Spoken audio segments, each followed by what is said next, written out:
It has been stated that after a lengthy development phase, Russia would begin mass-producing a new glide aerial bomb this year. The Russian military upgraded its older bombs using update kits during the fight in Ukraine, and the weapon proved to be very effective. Defense company Rostec stated on Wednesday, as cited by TASS, that the new weapon, the PKB-500U Drel, pronounced drill in Russian, had finished all of its trials. According to the statement, some of the tests were classified since they were carried out in a combat situation related to the crisis in Ukraine. The report also stated that the first series part of the Drel aerial bomb is planned for 2024. Unlike missiles, flying bombs are a very inexpensive weapon type without costly motors that use fins to increase their range. Warplanes at high altitudes can still drop them without coming into contact with opposing air defense systems that are at short range. In order to guarantee accuracy, modern versions typically have a guidance system as well. Russia began producing large quantities of modification kits to turn outdated versions it had accumulated in its arsenals into glide bombs during the war with Ukraine. According to Western media, these weapons pose a serious risk to the frontline troops of Ukraine. Though the Drel was conceived in the 1990s, actual construction did not begin until much later, since the space infrastructure was not in place 30 years earlier. For aiming, it makes use of the GLONASS satellite navigation system. Field testing was postponed.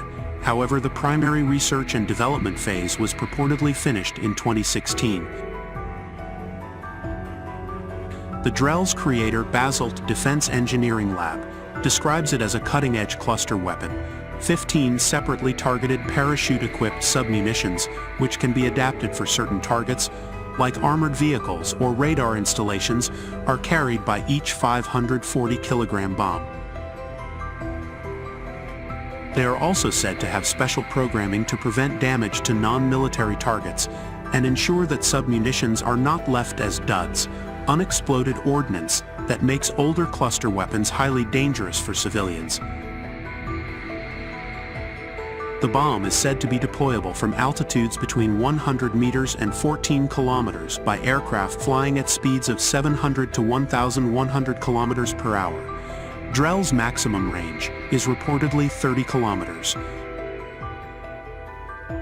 Techmash, a Rostec subsidiary that owns Basalt, has said that the technology used in the Drel can be repurposed for civilian applications, including airdropping emergency supplies to remote areas with high precision.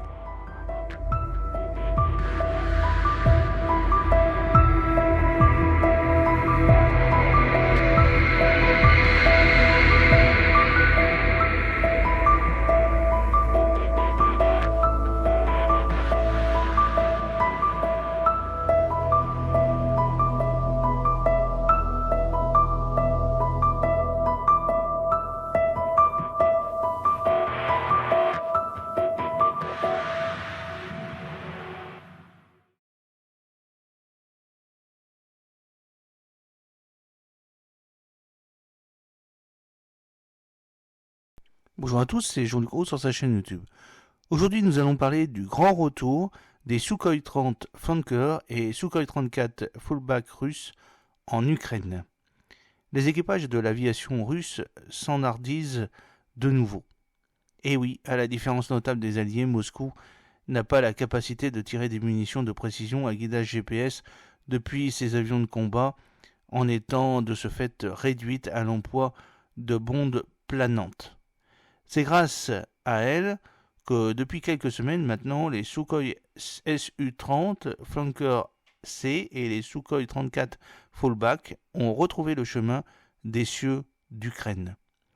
Cette capacité acquise notamment grâce à son alliance avec l'Iran.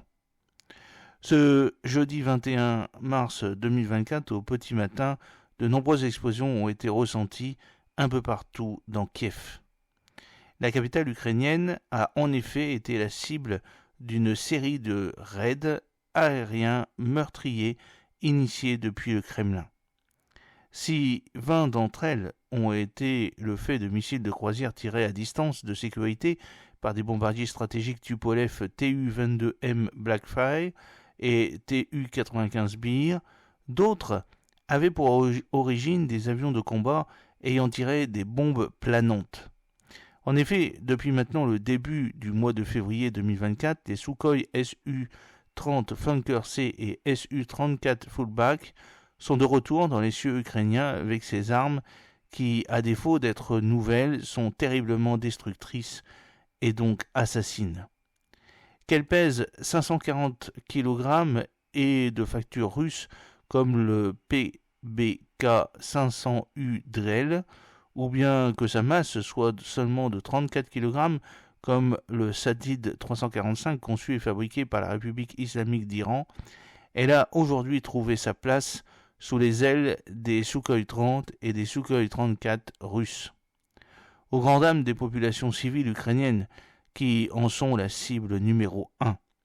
Ces munitions ont une précision annoncée métrique, mais certains experts européens et nord-américains estiment que celle-ci serait moindre, plutôt de l'ordre de 2 à 3 mètres. On est donc loin des GBU-12 américaines ou de la ASM français. En fait, s'il s'agit bien de munitions dites de précision par opposition avec des bombes lisses qui tombent un peu n'importe où, les bombes planantes sont parfois considérées comme des armes des pauvres. Rien n'est plus faux car cela ferait donc des États-Unis une telle nation. La fameuse AGM-154 Joint Standoff Windpoint américaine, acquise par de nombreux pays alliés, est en effet également une bombe planante. En fait, c'est véritablement le système de guidage qui offre à ces munitions leur capacité de frapper près ou loin de leur cible. Ainsi, le PBK-500U Drell se dirige grâce à un double système faisant appel au GLONASS, l'équivalent russe du GPS américain, et à une centrale à inertie, tandis que le Sadid 345 dispose, elle, de cette seconde capacité directionnelle. La première est donc beaucoup plus précise que la seconde, en plus d'être nettement plus meurtrière. Selon plusieurs sources, l'aviation russe emploie également, depuis ses avions de combat Su-30 Flanker C et Su-34 Fullback, une autre munition d'origine iranienne. On parle ici de la K-7-3 à guidage TV. Sa charge de combat est actuellement mal connue. Elle oscillerait entre 700 et 800 kg d'explosifs.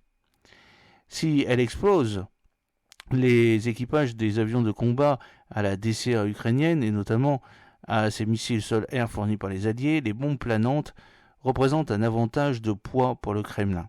En effet, elles se révèlent nettement moins onéreuses que les missiles de croisière, car la guerre que Vladimir Poutine a engagée contre les démocraties ukrainiennes se révèle depuis le début être aussi un conflit économique. Le Kremlin y engloutit tous ses fonds, ayant notamment recours à des armes destructrices et assassines parmi les moins onéreuses possibles.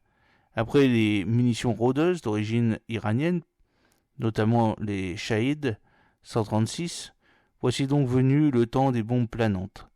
Rappelons que, comme pour les missiles de croisière, les bombes planantes russes tuent avant tout des civils. Le Kremlin n'hésite pas à envoyer son aviation frapper des immeubles d'habitation, des écoles, des hôpitaux ou encore des centres commerciaux. Il s'agit là, sans doute, pour le Kremlin, de cibles prioritaires dans son opération militaire spéciale visant à la dénazification de l'Ukraine. Ces attaques ne visent que rarement les principales installations militaires ukrainiennes, trop bien protégées. J'espère que cette petite vidéo vous a plu. N'oubliez pas de cliquer sur le pouce pour la promouvoir, de vous abonner si ce n'est pas encore fait et de partager cette vidéo sur vos réseaux sociaux. A très bientôt, fidèlement, Jean-Luc O.